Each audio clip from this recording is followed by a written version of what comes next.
সে অনেক অনেক দিন আগের কথা। এক জঙ্গলে বাস করত একটি টুনি ও তার দুইটি ছানা।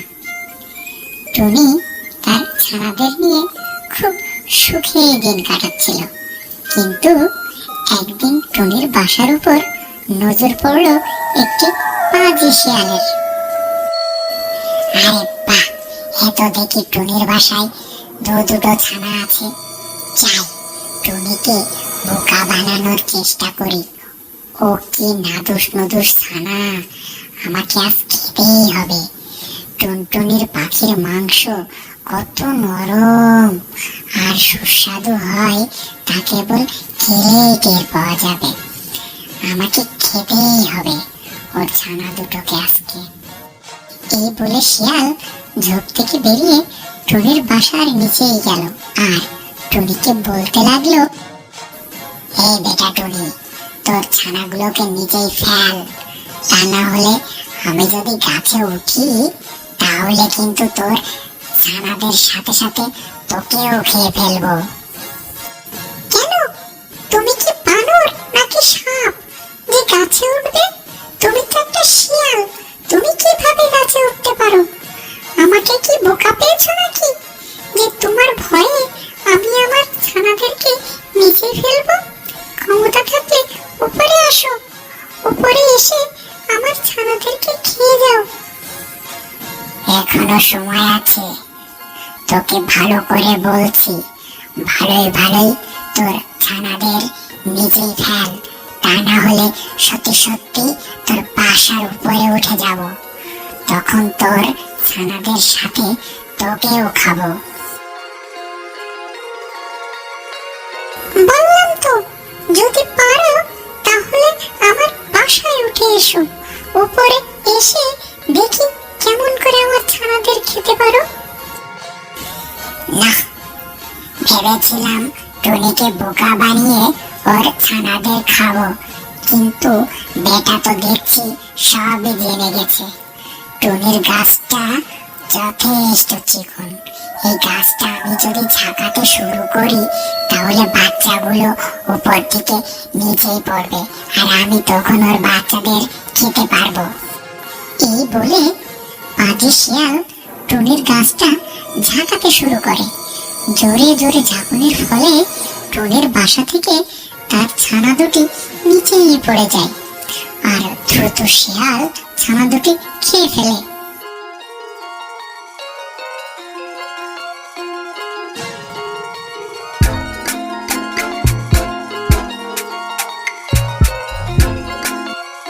দেখলি তো টুনি, তোর ছানাগুলোকে আমি খেয়েই ছাড়লাম, মাঝখান থেকে তুই বেঁচে গেলি।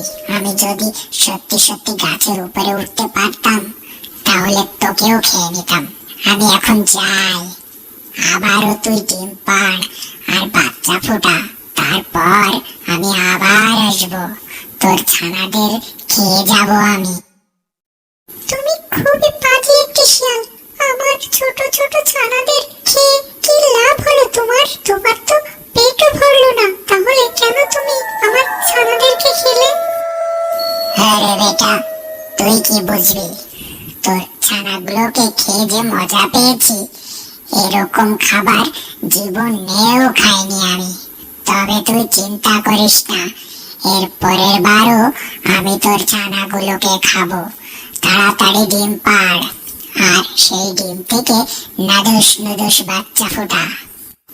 এই কথা বলেই শিয়াল সেখান থেকে চলে গেল আর টুনি মন খারাপ করে বাসাতেই বসে থাকলো। এই ঘটনা ঘটার বেশ কিছুদিন হয়ে গেছে। শিয়াল তার আস্তানায় বসে বসে ঝিমাচ্ছিল। হঠাৎ টুনির কথা মনে পড়লো।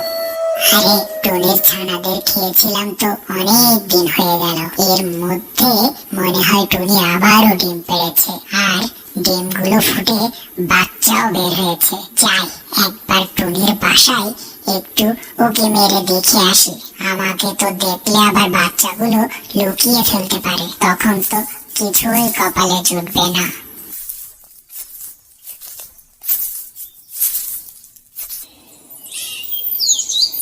এই বলে শিয়াল গেল টুনির বাসায়।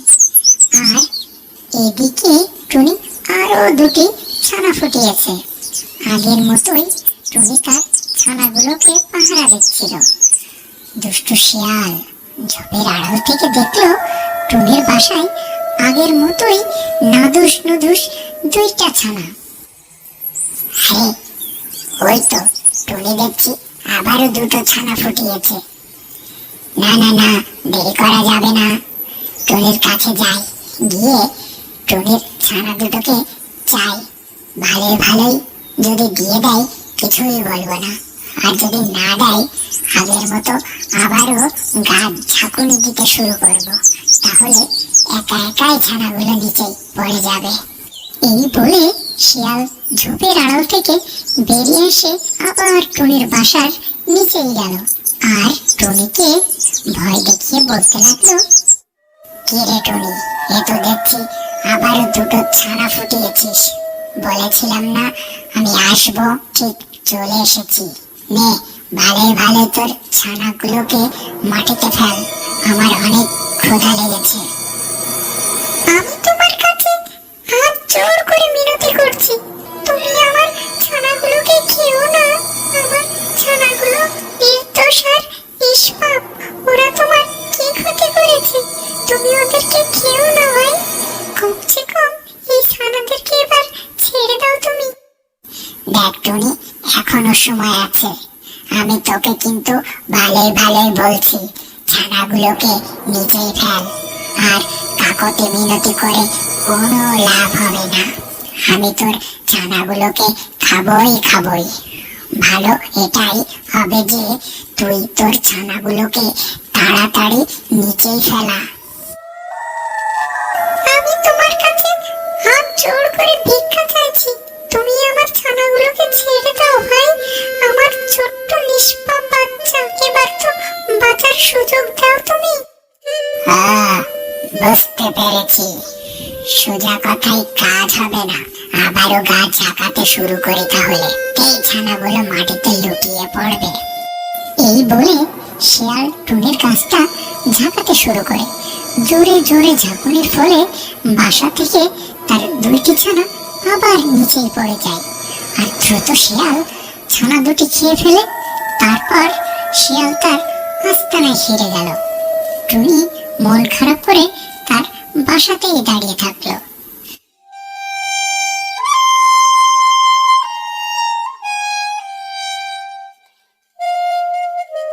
পরের দিন টুনির বন্ধু কাক তার সাথে দেখা করতে আসে। কি হয়েছে বন্ধু তোমার, এত মন খারাপ কেন? আর তোমার ছানারা বা কোথায়? আর বলো না বন্ধু, একটি পাজি শিয়াল আমার ছানাদের খেয়ে গেছে। এর আগেও সে আমার ছানাদের খেয়েছিল, আর আমি কিছুই করতে পারছি না। শিয়াল তোমার বাচ্চাগুলো খেয়ে গেছে, কিন্তু শিয়াল তো গাছে উঠতে পারে না, তাহলে সে তোমার ছানাগুলোকে কিভাবে খেলো? পাজি শিয়াল বুদ্ধি করে এই গাছটি ঝাঁকাতে শুরু করে। গাছ ঝাঁকির ফলে আমার ছানাগুলো নিচে মাটিতে পড়ে যায়, আর তখন শিয়াল ওদেরকে খেয়ে ফেলে। আসলে আমার বাসার গাছটি অনেক চিকন, তাই শিয়াল ঝাঁকাতে পারে। এইবার বুঝতে পেরেছি শিয়াল কি করে তোমার ছানাদেরকে খায়। তা কি ঠিক করবে বলে মনে করেছো? আমি বদলা নেব, বদলা যে করেই হোক শিয়ালের কাছ থেকে আমি বদলা নিব। পাজি শিয়াল দুবার আমার ছানাদেরকে খেয়ে ফেলেছে, কিছুতেই আমি ওকে ছাড়বো না। শিয়াল তো অনেক বুদ্ধিমান ও চালাক, তাই তুমি ওর সাথে কোনোভাবেই পেরে উঠতে পারবে না। তাহলে কিভাবে তুমি বদলা নিবে পরিকল্পনা করেছো তুমি? শিয়ালকে আমি যখনই সামনে পাবো তখনই ওর মাথাটা ঠুকরাতে থাকবো, আর ওর মাথা ঠুকরাতে আমি ছিদ্র করে ফেলবো, তাহলে বেটা শিয়াল চরম শিক্ষা পাবে। আরে বোকার মতো কথা বলছো বন্ধু, তুমি যখনই ওর মাথা ঠুকরাতে যাবে তখনই তো ও তোমার কামড়ে খেয়ে ফেলবে, তখন তুমি ওর খাবার হয়ে যাবে। আমার কথা শোনো, শিয়াল যখন ঘুমাবে তুমি তখন ওর একটা ছুরি নিয়ে গিয়ে ওর লেজ কেটে ফেলবে।